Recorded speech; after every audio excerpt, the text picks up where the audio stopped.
Pregnancy first ట్రైమిస్టర్లో మనలో ఎలాంటి మార్పులు జరుగుతాయి, మనలో ఎలాంటి సిమ్టమ్స్ ఉంటాయి అనేది వీడియోలో తెలుసుకోవచ్చు. అలాగే ఏ విధమైన ఫుడ్ తీసుకోవాలి, ఎలాంటి కేరింగ్ తీసుకోవాలో కూడా తెలుసుకోవచ్చు. అయితే ఫస్ట్ ట్రైమిస్టర్లోని మనకి మార్నింగ్ సిక్నెస్ ఎక్కువగా ఉంటుందండి. వామిటింగ్స్ అనేవి అవుతూ ఉంటాయి. అలాంటి టైంలో మనం టెస్ట్ కిట్ ద్వారా టెస్ట్ చేసుకున్నట్టయితే పాజిటివ్ వస్తుంది. అండ్ డాక్టర్ దగ్గరికి వెళ్ళినట్టయితే మనకి స్కాన్ చేసి ప్రెగ్నెన్సీ అనేది కన్ఫర్మేషన్ ఇస్తారు.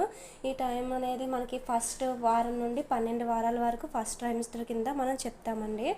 ఈ ట్రైమిస్టర్లో మనకి వామిటింగ్స్ ఎక్కువ అవుతూ ఉంటాయి. అలాగే నీరసంగా ఉంటుంది, ఏం కూడా తినాలనిపించదు. ఈ ట్రైమిస్టర్ మనం చాలా జాగ్రత్తగా కూడా ఉండాలి.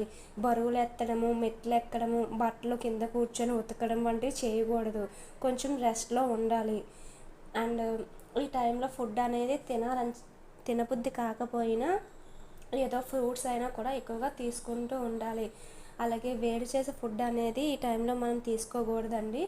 ఓన్లీ వెజిటేబుల్స్ అండ్ ఈ మా బాడీకి కూల్గా ఉండేవి మాత్రమే తీసుకోవాలి. అండ్ నూడిల్స్ కానీ, పానీపూరీలు, చాట్లు ఇలాంటి మసాలా ఐటమ్స్ ఈ ట్రైమిస్టర్లో తినకుండా ఉండడమే మంచిదండి. అలాగే ఫ్రూట్స్లోని పైనాపిల్ కానీ, పపాయ కానీ తినకూడదని మనకి డాక్టర్స్ కూడా చెప్తూ ఉంటారు. ఏదేమైనా ఈ ఫస్ట్ ట్రైమిస్టర్ అనేది మనం చాలా జాగ్రత్తగా ఉన్నట్లయితే మన హెల్దీ బేబీ అనేది గ్రోత్ అనేది ఉంటుంది. థ్యాంక్స్ ఫర్ వాచింగ్ అండి. ఇలాంటి వీడియోస్ కోసం నా ఛానల్ని సబ్స్క్రైబ్ చేసుకోండి.